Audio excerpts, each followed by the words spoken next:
गुरुदेव। ओम जय गुरुदेव जय गुरुदेव, जय गुरुदेव जय गुरुदेव। ओम जय गुरुदेव जय गुरुदेव, जय गुरुदेव जय गुरुदेव।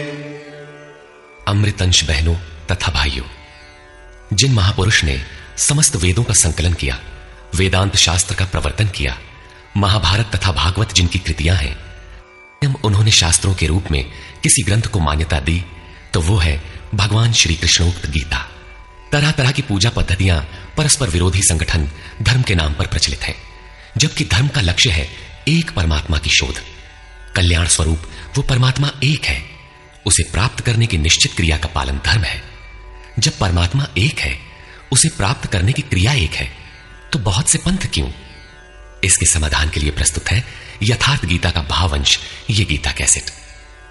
धर्म के सरल स्वरूप और उसकी प्राप्ति हेतु निर्धारित क्रिया का क्रमबद्ध तथा पूर्ण विवरण योगेश्वर श्री कृष्णोक्त गीता है।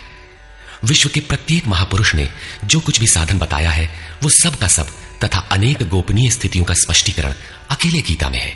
इसलिए संपूर्ण मानव जाति के कल्याण का अतर्क शास्त्र गीता है। महाभारत में संकेत है कि जब कौरवों और पांडवों की सेनाएं आमने सामने खड़ी हो गईं, तो संपूर्ण निशांतर कौरवों में प्रवेश कर गए और सभी देवता पांडवों में। इस कथन से महर्षि व्यास ने स्पष्ट कर दिया कि गीता के सभी पात्र देवता या असुर हैं तथा प्रतीकात्मक हैं। प्रत्येक मनुष्य के अंतःकरण में दैवी और आसुरी दो प्रकृतियां अनादिकाल से हैं। दैवी शक्तियों के सहयोग से जब मनुष्य अपने आत्मस्वरूप की ओर अग्रसर होता है, तो काम, क्रोध, राग, द्वेष इत्यादि आसुरी वृत्तियां बाधा के रूप में आक्रमण करती हैं। उनका पार पाना ही वास्तविक युद्ध है। अर्जुन श्रेय के लिए विकल था। उसकी दृष्टि में श्रेय का उपाय था कुल धर्म, पिंडोदक क्रिया, वर्ण संकर से बचाव, कुल क्षय से बचने के लिए युद्ध न करना इत्यादि। मात्र इतनी सी शंका के समाधान हेतु भगवान को उसे 18 अध्याय गीता समझानी पड़ी। अंत में पूछा कि क्या तेरा मोह नष्ट हुआ? अर्जुन ने स्वीकार किया कि भगवान, मेरा मोह नष्ट हो गया और अब मैं वैसा ही करूंगा जैसा भगवान ने उपदेश दिया है। वस्तुतः यह केवल अर्जुन की शंका नहीं थी, बल्कि मानव मात्र की शंका है कि श्रेय क्या है, उसे कैसे प्राप्त करें।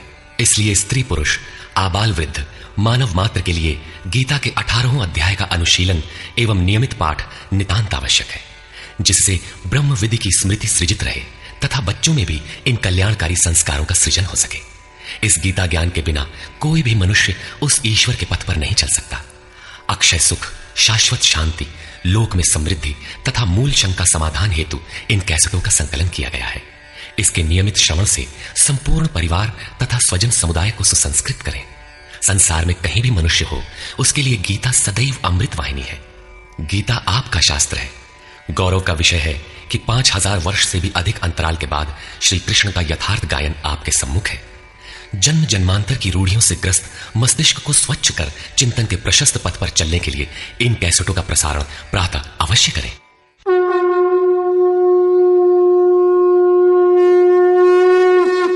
ओम श्री परमात्मने नमः। यथार्थ गीता श्रीमद् भगवत गीता अथ प्रथमो अध्यायः।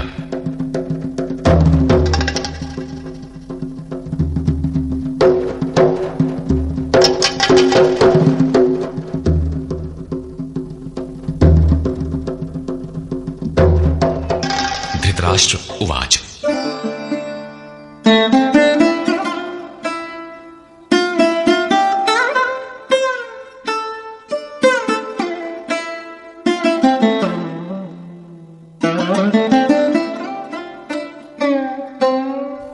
धर्मक्षेत्रे कुरुक्षेत्रे समवेता युयुत्सवः मामकाः पांडवाश्चैव किमकुर्वत संजय।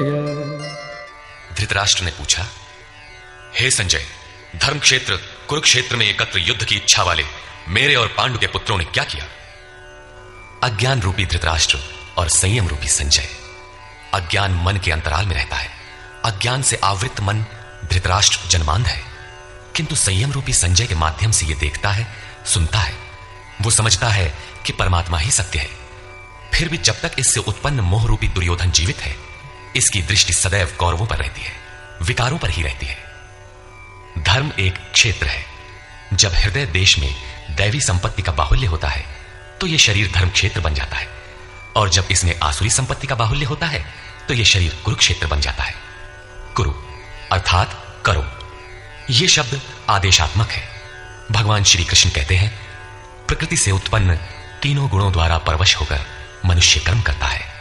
वो क्षण मात्र भी कर्म किए बिना नहीं रह सकता, गुण उससे करा लेते हैं। तीनों गुण मनुष्य को देवता से कीट पर्यंत शरीरों में ही बांधते हैं। जब तक प्रकृति और प्रकृति से उत्पन्न गुण जीवित हैं, तब तक कुरु लगा रहेगा। अतः जन्म मृत्यु वाला क्षेत्र, विकारों वाला क्षेत्र कुरुक्षेत्र है, और परम धर्म परमात्मा में प्रवेश दिलाने वाली पुण्यमयी प्रवृत्तियों का क्षेत्र धर्म क्षेत्र है। पुरातत्वविद पंजाब में काशी प्रयाग के मध्य तथा अनेकानेक स्थलों पर कुरुक्षेत्र की शोध में लगे हैं, किंतु गीताकार ने स्वयं बताया है कि जिस क्षेत्र में यह युद्ध हुआ वो कहां है। इदम शरीरम कौन्तेय क्षेत्र मित्यभिधीयते। अर्जुन, ये शरीर ही क्षेत्र है, और जो इसको जानता है, इसका पार पा लेता है, वो क्षेत्रज्ञ है। आगे इन्होंने क्षेत्र का विस्तार बताया, जिसमें 10 इंद्रियां, मन, बुद्धि, अहंकार, 5 विकार और 3 गुणों का वर्णन है। शरीर ही क्षेत्र है, एक अखाड़ा है। इसमें लड़ने वाली प्रवृत्तियां 2 हैं, दैवी संपद और आसुरी संपद। पांडु की संतान और धृतराष्ट्र की संतान सजातीय और विजातीय प्रवृत्तियां। अनुभवी महापुरुष की शरण जाने पर इन दोनों प्रवृत्तियों में संघर्ष का सूत्रपात होता है। यह क्षेत्र क्षेत्रज्ञ का संघर्ष है, और यही वास्तविक युद्ध है। विश्व युद्धों से इतिहास भरा पड़ा है, किंतु उनमें जीतने वालों को भी शाश्वत विजय नहीं मिलती। ये तो आपसी बदले हैं। प्रकृति का सर्वथा शमन करके प्रकृति से परे की सत्ता का दिग्दर्शन करना और उसमें प्रवेश पाना ही वास्तविक विजय है। यही एक ऐसी विजय है जिसके पीछे हार नहीं है। यही मुक्ति है जिसके पीछे जन्म मृत्यु का बंधन नहीं है। इस प्रकार अज्ञान से आच्छादित प्रत्येक मन संयम के द्वारा जानता है कि क्षेत्र क्षेत्रज्ञ के युद्ध में क्या हुआ। अब जैसा जिसके संयम का उत्थान है, वैसे वैसे उसे दृष्टि आती जाएगी। संजय उवाच। दृष्ट्वा तु पाण्डवानीकं व्यूढं दुर्योधनस्तदा आचार्यमुपसंगम्य राजा वचनमब्रवीत्। उस समय राजा दुर्योधन ने व्यूह रचना युक्त पांडवों की सेना को देखकर द्रोणाचार्य के पास जाकर यह वचन कहा। द्वैत के आचरण ही द्रोणाचार्य है।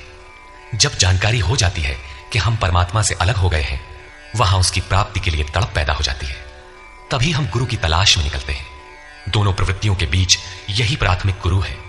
यद्यपि बाद के सदगुरु योगेश्वर श्री कृष्ण होंगे, जो योग की स्थिति वाले होंगे। राजा दुर्योधन आचार्य के पास जाता है। मोह रूपी दुर्योधन। मोह संपूर्ण व्याधियों का मूल है। राजा है। दुर्योधन दुर अर्थात दूषित, योधन अर्थात वह धन। आत्मिक संपत्ति ही स्थिर संपत्ति है। उसमें जो दोष उत्पन्न करता है वो है मोह। यह प्रकृति की ओर खींचता है और वास्तविक जानकारी के लिए प्रेरणा भी प्रदान करता है। मोह है तभी तक पूछने का प्रश्न भी है, अन्यथा सभी पूर्ण ही हैं। अतः व्यूह रचना युक्त पांडवों की सेना को देखकर, अर्थात पुण्य से प्रवाहित सजातीय वृत्तियों को संगठित देखकर, मोह रूपी दुर्योधन ने गुरु द्रोण के पास जाकर यह कहा। पश्यैतां पाण्डुपुत्राणाम् आचार्य महतीं चमू व्यूढ़ां द्रुपदपुत्रेण तव शिष्येण धीमता। हे आचार्य, आपके बुद्धिमान शिष्य द्रुपद पुत्र धृष्टद्युम्न द्वारा व्यूहाकार खड़ी की हुई पांडु पुत्रों की इस भारी सेना को देखिए। शाश्वत अचल पद में आस्था रखने वाला दृढ़ मन ही धृष्टद्युम्न है। यही पुण्यमयी प्रवृत्तियों का नायक है। साधन कठिन न मन कर टेका। साधन कठिन नहीं, मन की दृढ़ता कठिन होनी चाहिए। अब देखें सेना का विस्तार। अत्र शूरा महेश्वासा भीमार्जुन समायुधि युयुधानो विराटश्च द्रुपदश्च महारथः। इस सेना में महेश्वासा, महान ईश में वास दिलाने वाले भाव रूपी भीम, अनुराग रूपी अर्जुन के समान बहुत से शूरवीर, जैसे सात्विकता रूपी सात्यकी, विराट सर्वत्र ईश्वरी प्रवाह की धारणा, महारथी राजा द्रुपद अर्थात अचल स्थिति, तथा धृष्टकेतुश्चेकितानः काशीराजश्च वीर्यवान् पुरुजित् कुन्तिभोजश्च शैब्यश्च नरपुङ्गवः। धृष्टकेतुः दृढ़ कर्तव्य, चेकितानः जहां भी जाए वहां से चित्त को खींचकर इष्ट में स्थिर करना, काशीराजः काया रूपी काशी में ही वो साम्राज्य है, पुरुजित स्थूल सूक्ष्म और कारण शरीरों पर विजय दिलाने वाला पुरुजित, कुंती भोजः कर्तव्य से भव पर विजय, नरों में श्रेष्ठ शैव्य अर्थात सत्य व्यवहार। युधामन्युश्च विक्रान्तः उत्तमौजाश्च वीर्यवान् सौभद्रो द्रौपदेयाश्च सर्व एव महारथाः। और पराक्रमी युधामन्यु, युद्ध के अनुरूप मन की धारणा, उत्तमौजाः शुभ की मस्ती, सुभद्रा पुत्र अभिमन्यु, जब शुभ आधार आ जाता है तो मन भय से रहित हो जाता है।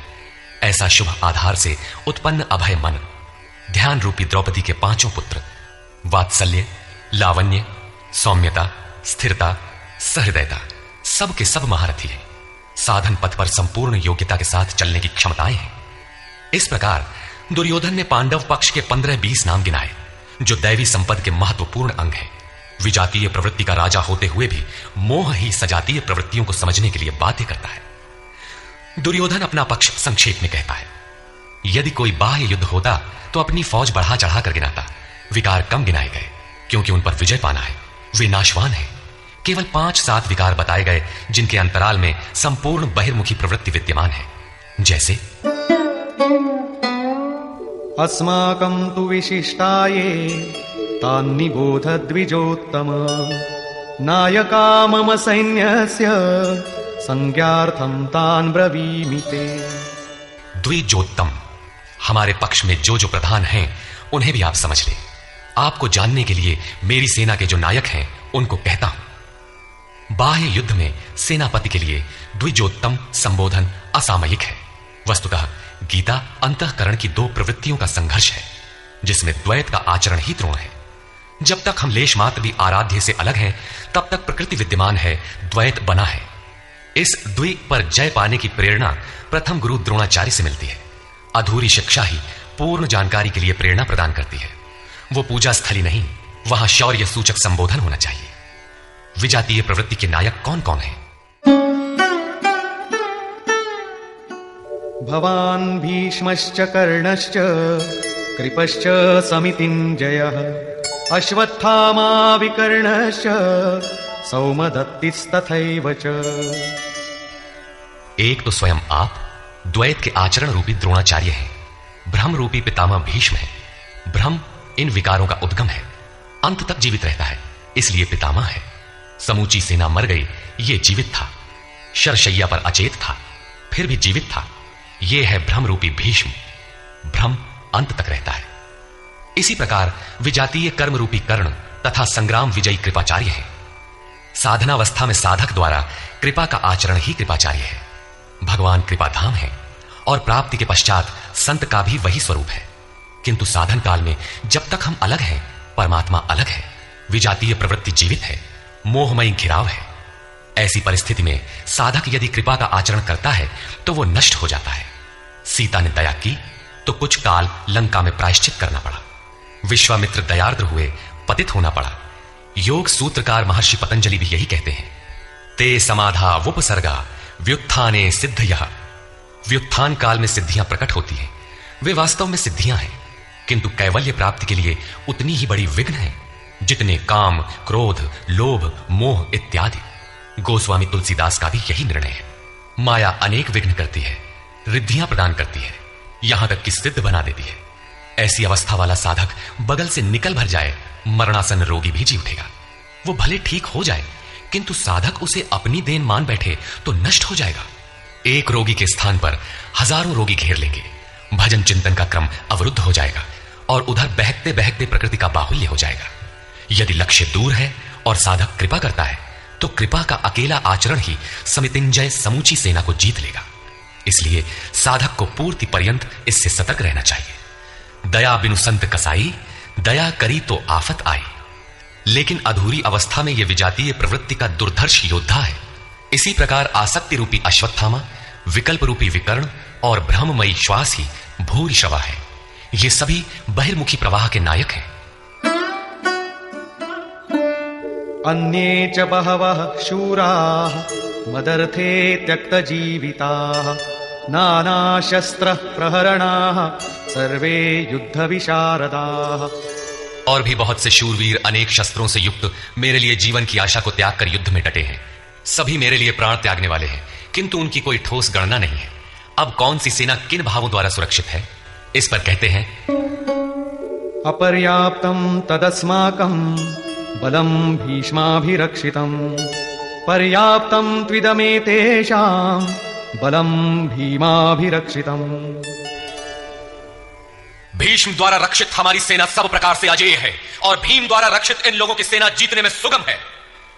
पर्याप्त और अपर्याप्त जैसे श्लिष्ट शब्द का प्रयोग दुर्योधन की आशंका को व्यक्त करता है। अतः देखना है कि भीष्म कौन सी सत्ता है जिस पर कौरव निर्भर करते हैं, तथा भीम कौन सी सत्ता है जिस पर दैवी संपद संपूर्ण पांडव निर्भर है। दुर्योधन अपनी व्यवस्था देता है कि अयनेषु च सर्वेषु यथा भागमवस्थिताः भीष्ममेवाभिरक्षन्तु भवन्तः सर्व एव हि। इसलिए सब मोर्चों पर अपनी अपनी जगह स्थित रहते हुए आप लोग सबके सब भीष्म की ही सब ओर से रक्षा करें।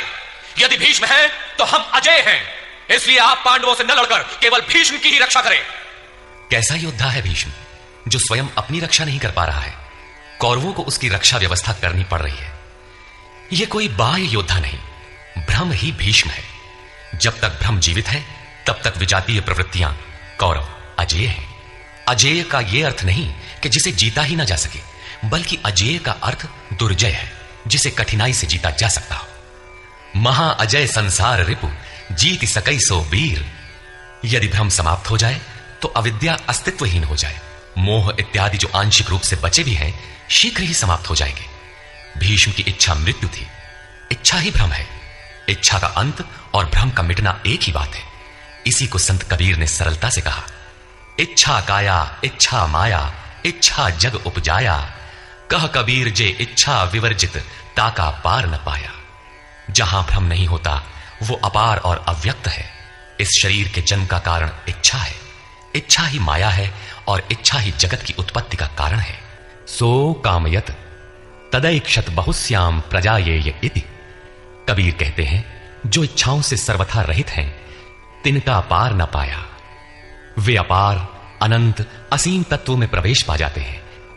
यो कामो निष्काम आप्त काम आत्म कामो न तस्य प्राणा उत्क्रामंति ब्रह्म व सन ब्रह्माप्येति। जो कामनाओं से रहित आत्मा में स्थिर आत्मस्वरूप है, उसका कभी पतन नहीं होता। वो ब्रह्म के साथ एक हो जाता है। आरंभ में इच्छाएं अनंत होती है और अंततोगत्वा परमात्म प्राप्ति की इच्छा शेष रहती है। जब यह इच्छा भी पूरी हो जाती है तब इच्छा भी मिट जाती है। यदि उससे भी बड़ी कोई वस्तु होती तो आप उसकी इच्छा अवश्य करते। जब उससे आगे कोई वस्तु है ही नहीं तो इच्छा किसकी होगी। जब प्राप्त होने योग्य कोई वस्तु अप्राप्त न रह जाए तो इच्छा भी समूल नष्ट हो जाती है और इच्छा के मिटते ही ब्रह्म का सर्वथा अंत हो जाता है। यही भीष्म की इच्छा मृत्यु है। भीम द्वारा रक्षित इन लोगों की सेना जीतने में सुगम है। भाव रूपी भीम भावे विद्यते देवः। भाव में वो क्षमता है कि अविदित परमात्मा भी विदित हो जाता है। भाववस्य भगवान सुख निधान करुणा अयन। श्री कृष्ण ने इसे श्रद्धा कहकर संबोधित किया है। भाव में वो क्षमता है कि भगवान को भी वश में कर लेता है। भाव से ही संपूर्ण पुण्यमयी प्रवृत्ति का विकास है। यह पुण्य का संरक्षक है तो इतना बलवान कि परम देव परमात्मा को संभव बनाता है, किंतु साथ ही इतना कोमल भी है कि आज भाव है तो कल अभाव में बदलते देर नहीं लगती। इष्ट में लेश मात्र भी त्रुटि प्रतीत होने पर भाव डगमगा जाता है। पुण्यमयी प्रवृत्ति विचलित हो उठती है, इष्ट से संबंध टूट जाता है। इसलिए भीम द्वारा रक्षित इन लोगों की सेना जीतने में सुगम है। महर्षि पतंजलि का भी यही निर्णय है। स तु दीर्घकाल नैरंतर्य सत्कारा सेवितो दृढ़ भूमि। दीर्घ काल तक निरंतर श्रद्धा भक्ति पूर्वक किया हुआ साधन ही दृढ़ हो पाता है। तस्य संजनयन् हर्षं कुरु वृद्धः पितामहः सिंहनादं विनद्योच्चैः शंखं दध्मौ प्रतापवान्। इस प्रकार अपने बलाबल का निर्णय लेकर शंख ध्वनि हुई। शंख ध्वनि पात्रों के पराक्रम की घोषणा है कि जीतने पर कौन सा पात्र आपको क्या देगा। कौरवों में वृद्ध प्रतापवान पितामह भीष्म ने उस दुर्योधन के हृदय में हर्ष उत्पन्न करते हुए उच्च स्वर से सिंहनाद के समान भयप्रद शंख बजाया। सिंह प्रकृति से भयावह पहलू का प्रतीक है। घोर जंगल के नीरव एकांत में शेर की दहाड़ कान में पड़ जाए तो रोंगटे खड़े हो जाएंगे, हृदय कांपने लगेगा। यद्यपि शेर आपसे मीलों दूर है। भय प्रकृति में होता है, परमात्मा में नहीं। वो तो अभय सत्ता है। भ्रमरूपी भीष्म यदि विजयी होता है तो प्रकृति के जिस भयारण्य में आप हैं उससे भी अधिक भय के आवरण में बांध देगा। भय की एक परत और बढ़ जाएगी, भय का आवरण घना हो उठेगा। यह भ्रम इसके अतिरिक्त और कुछ नहीं दे सकेगा। अतः प्रकृति से निवृत्ति ही गंतव्य का मार्ग है। संसार में प्रवृत्ति तो भवाटवी है, घोर अंधकार की छाया है। इसके आगे कौरवों की कोई घोषणा नहीं है। कौरवों की ओर से कई बाजे एक साथ बजे, किंतु कुल मिलाकर वे भी भय ही प्रदान करते हैं, इससे अधिक कुछ नहीं। प्रत्येक विकार कुछ न कुछ भय तो देता ही है। इसलिए उन्होंने भी घोषणा की, ततः शंखाश्च भैर्यश्च पणवानक गोमुखाः सहसैवाभ्य हन्यन्त सशब्दस्तु मूलोऽभवत्। तदनंतर अनेक शंख, नगारे, ढोल और नरसिंहादि बाजे एक साथ ही बजे। उनका शब्द भी बड़ा भयंकर हुआ। भय का संचार करने के अतिरिक्त कौरवों की कोई घोषणा नहीं है। बहिर्मुखी विजातीय प्रवृत्ति सफल होने पर मोहमय बंधन और घना कर देती है। अब पुण्यमयी प्रवृत्तियों की ओर से घोषणाएं हुई, जिनमें पहली घोषणा योगेश्वर श्री कृष्ण की है। ततः श्वेतैर्हयैर्युक्ते महती स्यन्दने स्थितौ माधव पांडवश्चैव दिव्यौ शंखौ प्रदध्मतु। इसके उपरांत श्वेत घोड़ों से युक्त, जिनमें लेश मात्र कालिमा दोष नहीं है, श्वेत सात्विक निर्मलता का प्रतीक है। महति स्यंदने, महान रथ पर बैठे हुए योगेश्वर श्री कृष्ण और अर्जुन ने भी अलौकिक शंख बजाए। अलौकिक का अर्थ है लोकों से परे, मृत्युलोक, देवलोक, ब्रह्मलोक, जहां तक जन्म मरण का भय है, उन समस्त लोकों से परे पारलौकिक, पारमार्थिक स्थिति प्रदान करने की घोषणा योगेश्वर श्री कृष्ण की है। सोने चांदी काठ का रथ नहीं, रथ अलौकिक, शंख अलौकिक, अतः घोषणा भी अलौकिक ही है। लोकों से परे एकमात्र ब्रह्म है, सीधा उससे संपर्क स्थापित कराने की घोषणा है। पांचजन्यम ऋषिकेशो देवदत्तम धनंजयः पौंड्रम दध्मौ महाशंखम भीमकर्मावृकोदरः। ऋषिकेशा, जो हृदय के सर्वस्व ज्ञाता है, उन कृष्ण ने 5 जन्य शंख बजाया। पांचों ज्ञानेंद्रियों को पंच तन्मात्राओं शब्द, स्पर्श, रूप, रस, गंध के रसों से समेटकर अपने जन भक्त की श्रेणी में ढालने की घोषणा की। विकराल रूप से बहकती हुई इंद्रियों को समेटकर उन्हें अपने सेवक की श्रेणी में खड़ा कर देना हृदय से प्रेरक सद्गुरु की देन है। श्री कृष्ण एक योगेश्वर सद्गुरु थे। शिष्यस्ते हम, भगवान मैं आपका शिष्य हूं। बाह्य विषय वस्तुओं को छोड़कर ध्यान में इष्ट के अतिरिक्त दूसरा न देखें, दूसरा न सुने, न दूसरे का स्पर्श करें। यह सद्गुरु के अनुभव संचार पर निर्भर करता है। देवदत्तम धनंजय, दैवी संपत्ति को अधीन करने वाला अनुराग ही अर्जुन है। इष्ट के अनुरूप लगाव, जिसमें विरह, वैराग्य, अश्रुपात हो। गदगद गिरा नयन बह नीरा, रोमांच हो। इष्ट के अतिरिक्त अन्य विषय वस्तु का लेश मात्र टकराव न होने पाए, उसी को अनुराग कहते हैं। यदि यह सफल होता है तो परम देव परमात्मा में प्रवेश दिलाने वाली दैवी संपत्ति पर आधिपत्य प्राप्त कर लेता है। इसी का दूसरा नाम धनंजय भी है। एक धन तो बाहरी संपत्ति है, जिससे शरीर निर्वाह की व्यवस्था होती है। आत्मा से इसका कोई संबंध नहीं है। इससे परे स्थिर आत्मिक संपत्ति ही निज संपत्ति है। बृहदारण्य को उपनिषद में याज्ञवल्क्य ने मैत्रेयी को यही समझाया कि धन से संपन्न पृथ्वी के स्वामित्व से भी अमृतत्व की प्राप्ति नहीं हो सकती। उसका उपाय आत्मिक संपत्ति है। भयानक कर्म वाले भीमसेन ने पौंड्र अर्थात प्रीति नामक महाशंख बजाया। भाव का उद्गम और निवास स्थान हृदय है, इसलिए इसका नाम वृकोदर है। आपका भाव लगाव बच्चे में होता है, किंतु वस्तुतः वो लगाव आपके हृदय में है, जो बच्चे में जाकर मूर्त होता है। यह भाव अथाह और महान बलशाली है। उसने प्रीति नामक महाशंख बजाया। भाव में ही वो प्रीति निहित है। इसीलिए भीम ने पौंड्र प्रीति नामक महाशंख बजाया। भाव महान बलवान है, किंतु प्रीति संचार के माध्यम से। हरि व्यापक सर्वत्र समाना, प्रेम ते प्रकट हो ही मैं जाना। अनंत विजयम राजा कुंती पुत्रो युधिष्ठिरः नकुलः सहदेवश्च सुघोषमणि पुष्पकौ। कुंती पुत्र राजा युधिष्ठिर ने अनंत विजय नामक शंख बजाया। कर्तव्य रूपी कुंती और धर्म रूपी युधिष्ठिर। धर्म पर स्थिरता रहेगी तो अनंत विजयम अनंत परमात्मा में स्थिति दिलाएगा। युद्धे स्थिरः सह युधिष्ठिरः। प्रकृति पुरुष क्षेत्र क्षेत्रज्ञ के संघर्ष में स्थिर रहता है, महान दुख से भी विचलित नहीं होता। तो एक दिन जो अनंत है, जिसका अंत नहीं है, वो है परम तत्व परमात्मा, उस पर विजय दिला देता है। नियम रूपी नकुल ने सुघोष नामक शंख बजाया। ज्यों ज्यों नियम उन्नत होगा, अशुभ का शमन होता जाएगा, शुभ घोषित होता जाएगा। सत्संग रूपी सहदेव ने मणि पुष्पक शंख बजाया। मनीषियों ने प्रत्येक श्वास को बहुमूल्य मणि की संज्ञा दी है। हीरा जैसी श्वासा बातों में बीती जाए। एक सत्संग तो वो है जो आप सत्पुरुषों की वाणी से सुनते हैं, किंतु यथार्थ सत्संग आंतरिक है। श्री कृष्ण के अनुसार आत्मा ही सत्य है, सनातन है। चित्त सब ओर से सिमटकर आत्मा की संगत करने लगे, यही वास्तविक सत्संग है। यह सत्संग चिंतन, ध्यान और समाधि के अभ्यास से संपन्न होता है। ज्यों ज्यों सत्य के सान्निध्य में सुरत टिकती जाएगी, त्यों त्यों एक एक श्वास पर नियंत्रण मिलता जाएगा। मन सहित इंद्रियों का निरोध होता जाएगा। जिस दिन सर्वथा निरोध होगा, वस्तु प्राप्त हो जाएगी। वाद्य यंत्रों की तरह चित्त का आत्मा के स्वर में स्वर मिलाकर संगत करना ही सत्संग है। बाह्य मणि कठोर है, किंतु श्वास मणि पुष्प से भी कोमल है। पुष्प तो विकसित होने या टूटने पर कुम्हलाता है, किंतु आप अगले श्वास तक जीवित रहने की गारंटी नहीं दे सकते।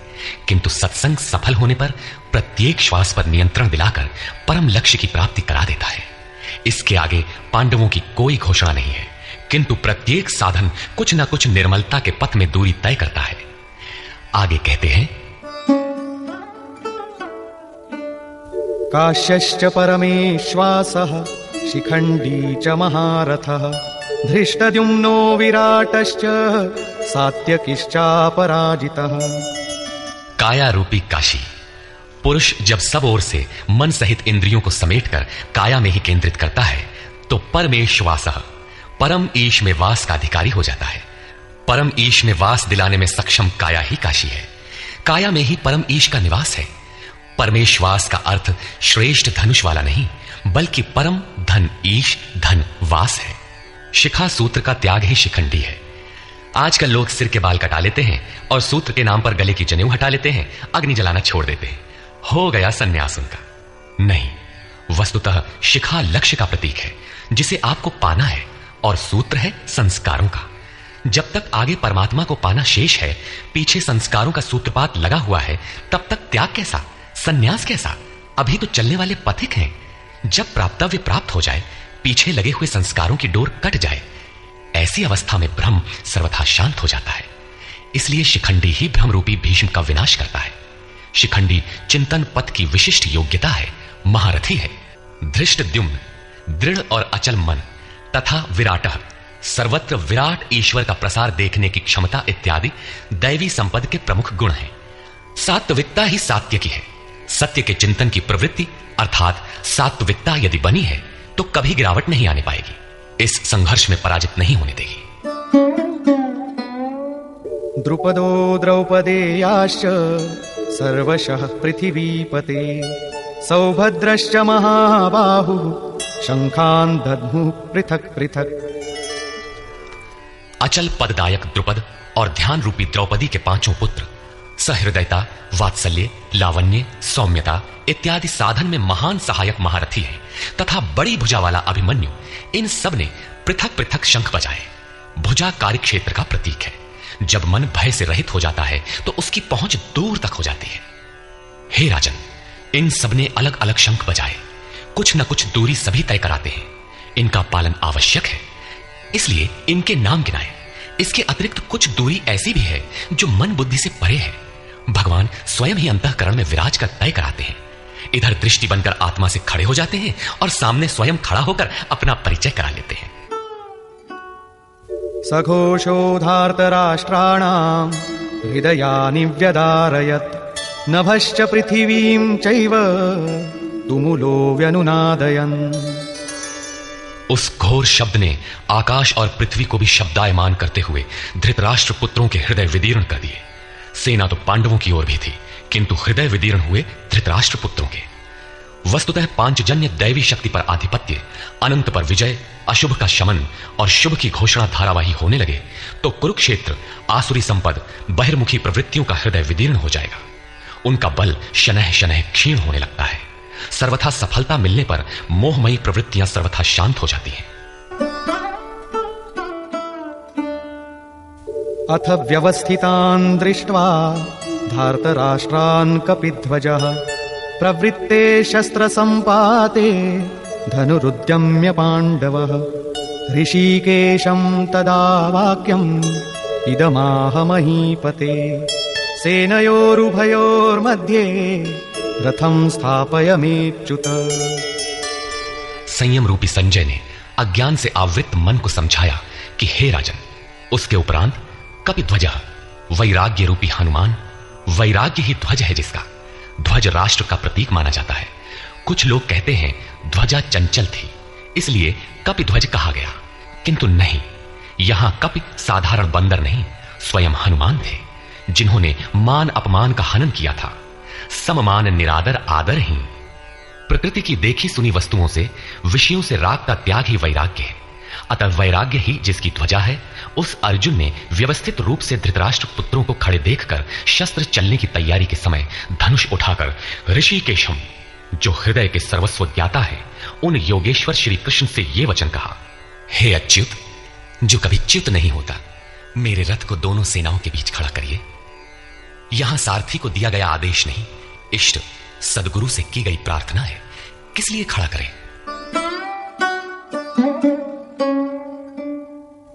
यावदेतान् निरीक्षेऽहम् योद्धुकामानवस्थितान् कैर्मया सह योद्धव्यम् अस्मिन् रणसमुद्यमे। जब तक मैं इन स्थित हुए युद्ध की कामना वालों को अच्छी प्रकार देख न लूं कि इस युद्ध के उद्योग में मुझे किन किन के साथ युद्ध करना योग्य है, इस युद्ध व्यापार में मुझे किन किन के साथ युद्ध करना है। योत्स्यमानानवेक्षेऽहम् य एतेऽत्र समागताः धार्तराष्ट्रस्य दुर्बुद्धेर्युद्धे प्रियचिकीर्षवः। दुर्बुद्धि दुर्योधन का युद्ध में कल्याण चाहने वाले जो जो ये राजा लोग इस सेना में आए हैं, उन युद्ध करने वालों को मैं देखूंगा, इसलिए खड़ा करें। मोह रूपी दुर्योधन, मोहमयी प्रवृत्तियों का कल्याण चाहने वाले जो जो राजा इस युद्ध में आए हैं, उनको मैं देख लूं। संजय उवाच,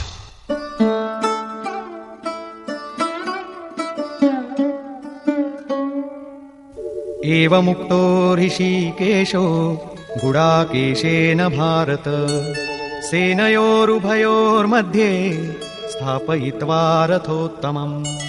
भीष्मद्रोणप्रमुखतः सर्वेषां च महीक्षिताम् उवाच पार्थ पश्यैतान् समवेतान् कुरुनिति। संजय बोला, निद्राजयी अर्जुन द्वारा इस प्रकार कहे जाने पर हृदय के ज्ञाता श्री कृष्ण ने दोनों सेनाओं के बीच भीष्म, द्रोण और महीक्षिताम शरीर रूपी पृथ्वी पर अधिकार जमाए हुए संपूर्ण राजाओं के बीच उत्तम रथ को खड़ा करके कहा कि पार्थ, इन इकट्ठे हुए कौरवों को देख, यहां उत्तम रथ सोने चांदी का रथ नहीं है। संसार में उत्तम की परिभाषा नश्वर शरीर के प्रति अनुकूलता प्रतिकूलता से की जाती है। यह परिभाषा अपूर्ण है। जो हमारे आत्मा, हमारे स्वरूप का सदैव साथ दे, वही उत्तम है, जिसके पीछे अनुत्तम मलिनता न हो।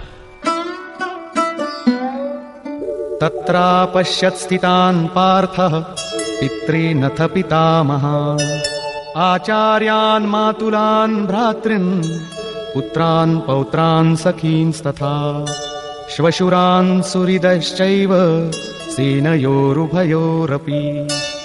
इसके उपरांत अचूक लक्ष्य वाले पार्थिव शरीर को रथ बनाने वाले पार्थ ने उन दोनों सेनाओं में स्थित पिता के भाइयों को, पितामहों को, आचार्यों को, मामाओं को, भाइयों को, पुत्रों को, पौत्रों को, मित्रों को, श्वशुरों को और सुहृदों को देखा।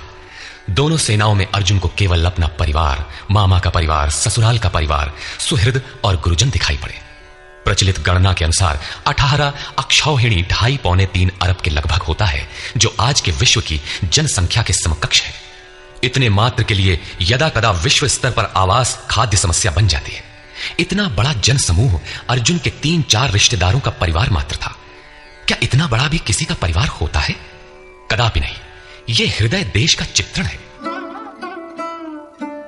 तान् समीक्ष्य स कौन्तेयः सर्वान् बन्धूनवस्थितान् कृपया परयाविष्टो विषीदन्निदमब्रवीत्।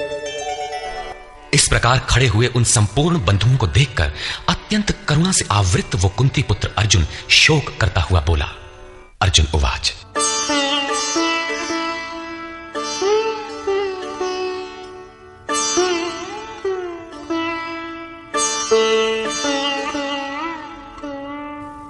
दृष्ट्वेमं स्वजनं कृष्ण युयुत्सुं समुपस्थितम् सीदन्ति मम गात्राणि मुखं च परिशुष्यति वेपथुश्च शरीरे मे रोमहर्षश्च जायते। हे कृष्ण, इस युद्ध की इच्छा वाले खड़े हुए स्वजन समुदाय को देखकर मेरे अंग शिथिल हुए जाते हैं, मुख सूखा जाता है और मेरे शरीर में कंप तथा रोमांच हो रहा है। इतना ही नहीं, गांडीवं स्रंसते हस्तात् त्वक्चैव परिदह्यते न च शक्नोम्यवस्थातुं भ्रमतीव च मे मनः। हाथ से गांडीव गिरता है, त्वचा भी जल रही है।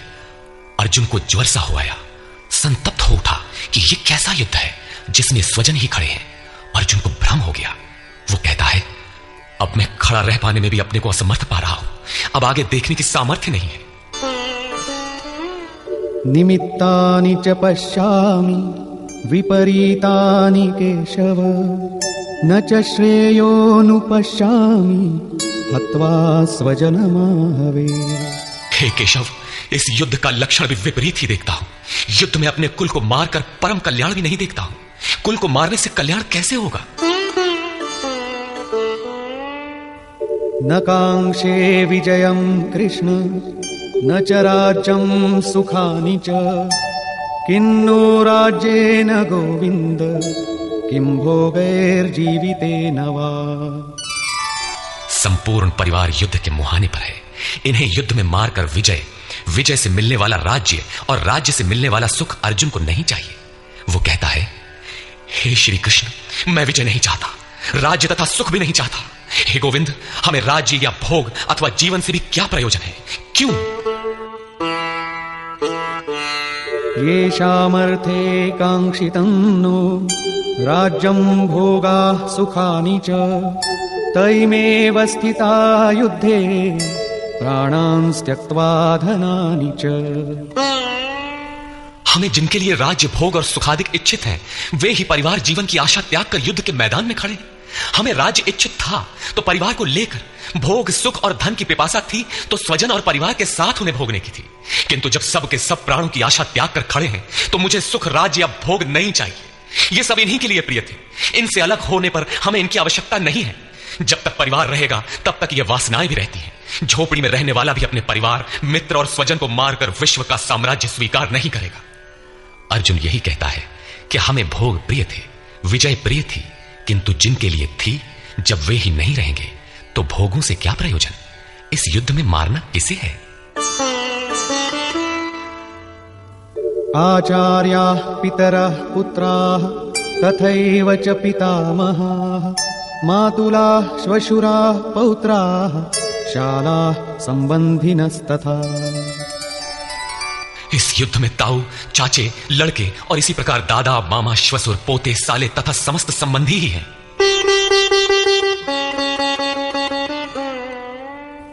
एतान्न हन्तुमिच्छामि घ्नतोऽपि मधुसूदन अपि त्रैलोक्य राज्यस्य हेतोः किन्नु मही कृते।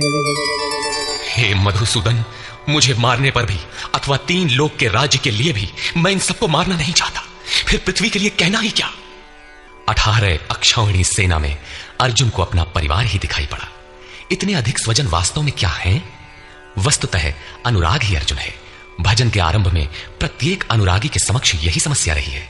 सभी चाहते हैं कि हम भजन करें, उस परम सत्य को पालें, किंतु किसी अनुभवी सदगुरु के संरक्षण में कोई अनुरागी जब क्षेत्रज्ञ के संघर्ष को समझता है कि हमें किन से लड़ना है, तो वो हताश हो जाता है। वो चाहता है कि हमारे पिता का परिवार, ससुराल का परिवार, मामा का परिवार, सुहृद, मित्र और गुरुजन साथ रहें, सभी सुखी रहें और इन सब की व्यवस्था करते हुए हम परमात्म स्वरूप की प्राप्ति भी कर लें। किंतु जब वो समझता है कि आराधना में अग्रसर होने के लिए परिवार छोड़ना होगा, इन संबंधों का मोह समाप्त करना होगा, तो वो अधीर हो उठता है। पूज्य महाराज जी कहा करते थे, मरना और साधु होना बराबर है।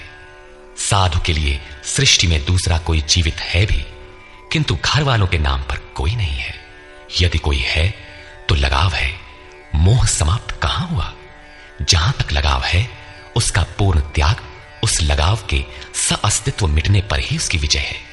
इन संबंधों का प्रसार ही तो जगत है, अन्यथा जगत में हमारा क्या है? तुलसीदास कहे चिद विलास जब बूझत बूझत बूझ है, मन का प्रसार ही जगत है। योगेश्वर कृष्ण ने भी मन के प्रसार को ही जगत कहकर संबोधित किया। जिसने इसके प्रभाव को रोक लिया, उसने चराचर जगत ही जीत लिया। इहैव तैर्जितः सर्गो येषाम साम्ये स्थितम मनः। केवल अर्जुन अधीर था ऐसी बात नहीं है, अनुराग सबके हृदय में है। प्रत्येक अनुरागी अधीर होता है, उसे संबंधी याद आने लगते हैं। पहले वो सोचता था कि भजन से कुछ लाभ होगा तो ये सब सुखी होंगे, इनके साथ रहकर उसे भोगेंगे। जब ये साथ ही नहीं रहे तो सुख लेकर क्या करेंगे? अर्जुन की दृष्टि राज्य सुख तक ही सीमित थी। वो त्रिलोकी के साम्राज्य को ही सुख की पराकाष्ठा समझता था। इसके आगे भी कोई सत्य है, इसकी जानकारी अर्जुन को अभी नहीं है।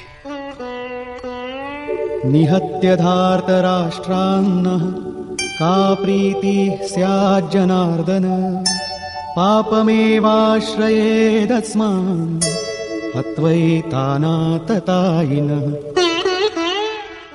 हे जनार्दन, धृतराष्ट्र के पुत्रों को मारकर भी हमें क्या प्रसन्नता होगी?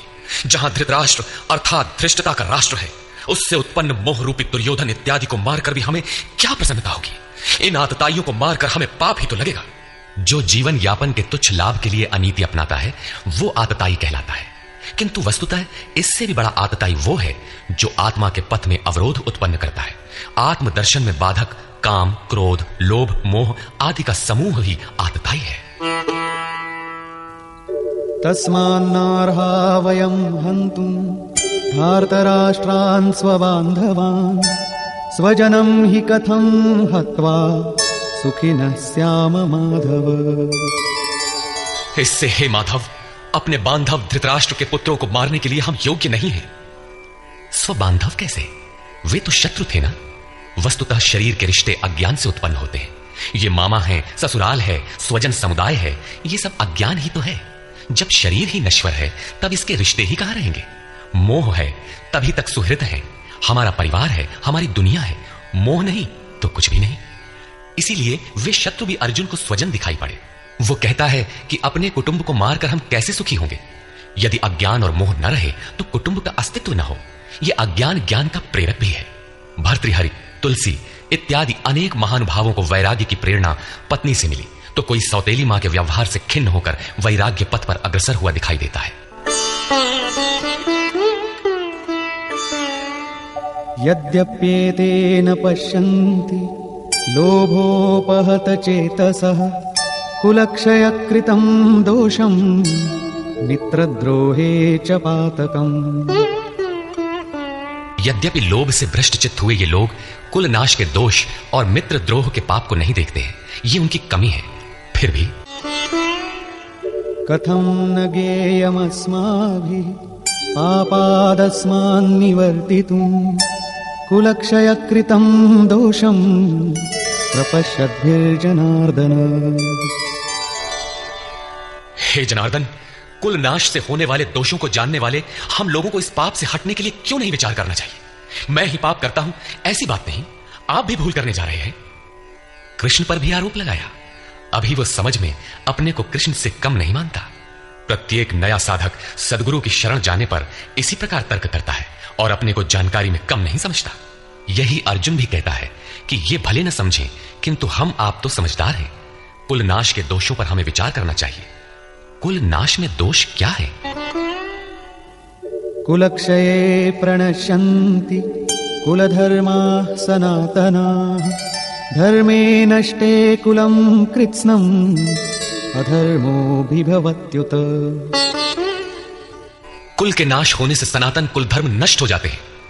अर्जुन कुल धर्म कुलाचार को ही सनातन धर्म समझ रहा था। धर्म के नाश होने पर संपूर्ण कुल को पाप भी बहुत दबा लेता है। अधर्माभिभवात् कृष्ण प्रदुष्यन्ति कुलस्त्रियः स्त्रीषु दुष्टासु वार्ष्णेय जायते वर्णसंकरः। हे कृष्ण, पाप के अधिक बढ़ जाने से कुल की स्त्रियां दूषित हो जाती हैं। हे वार्ष्णेय, स्त्रियों के दूषित होने पर वर्ण संकर उत्पन्न होता है।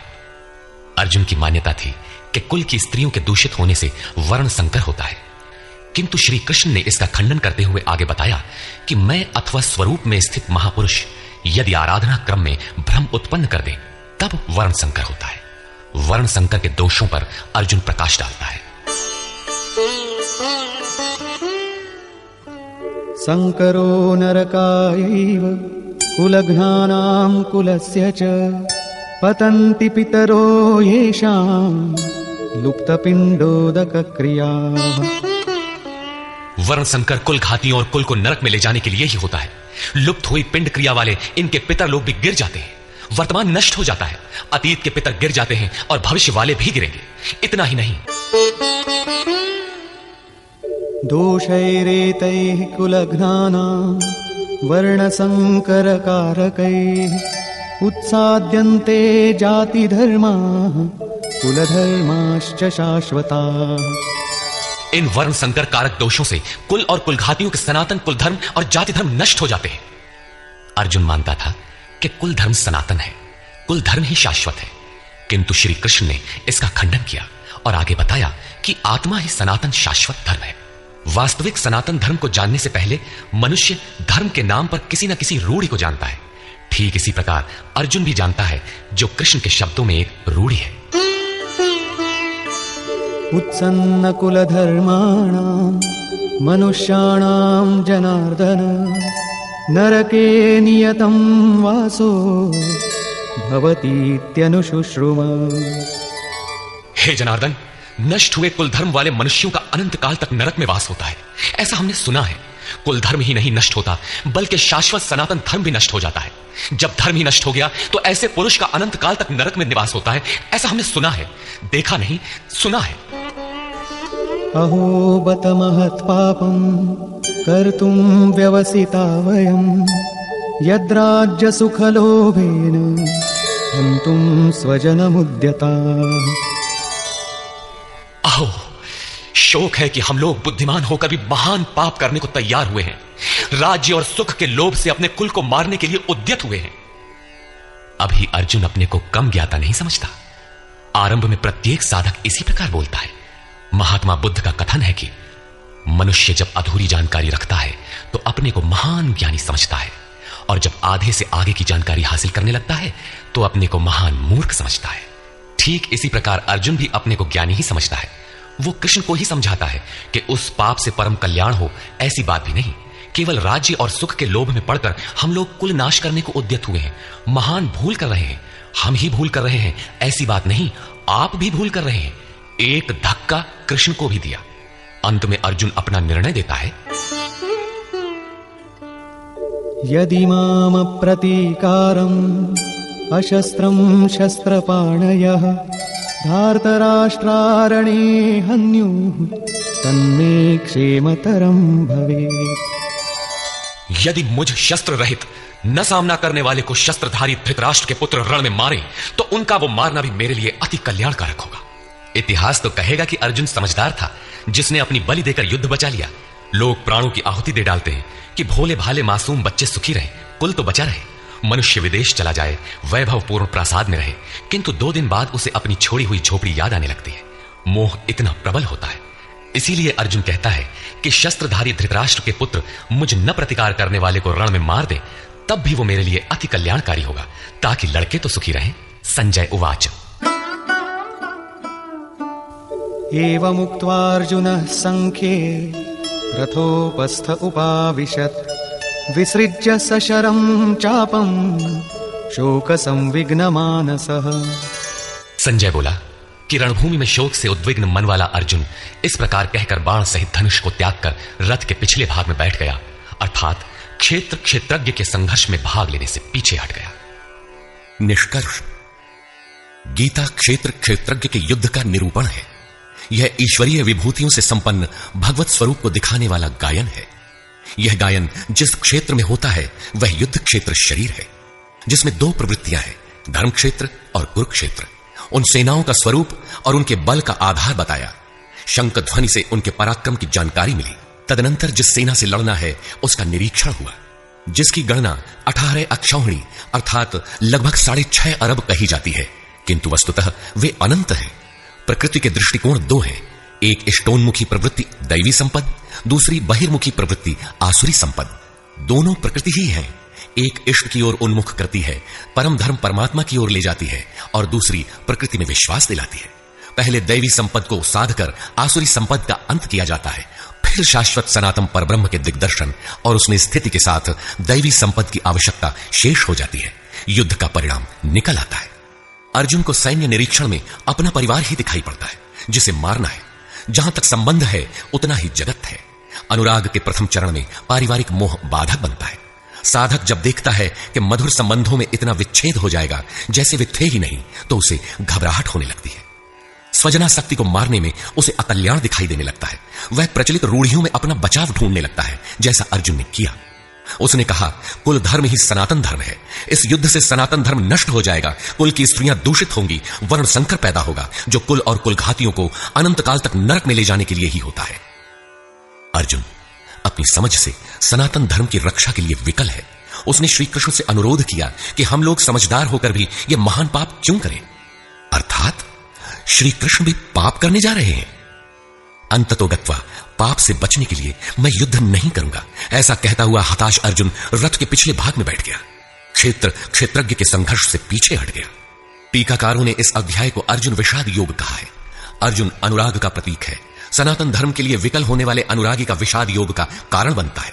यही विषाद मन को हुआ था। हृदय बहुत दुख लाग, जन्म गयऊ हरि भगति बिनु। संशय में पड़कर ही मनुष्य विषाद करता है। उसे संदेह था कि वर्ण संकर पैदा होगा जो नरक में ले जाएगा। सनातन धर्म के नष्ट होने का भी उसे विषाद था। अतः संशय विषाद योग का सामान्य नामकरण इस अध्याय के लिए उपयुक्त है। अतः ओम तत्सदिति श्रीमद्भगवद गीता सूपनिषत्सु ब्रह्म विद्यायाम योग शास्त्रे श्री कृष्णार्जुन संवादे संशय विषाद योगो नाम प्रथमोऽध्यायः। इस प्रकार स्वामी अड़गड़ानंद कृत श्रीमद्भगवद गीता के भाष्य यथार्थ गीता का प्रथम अध्याय पूर्ण होता है।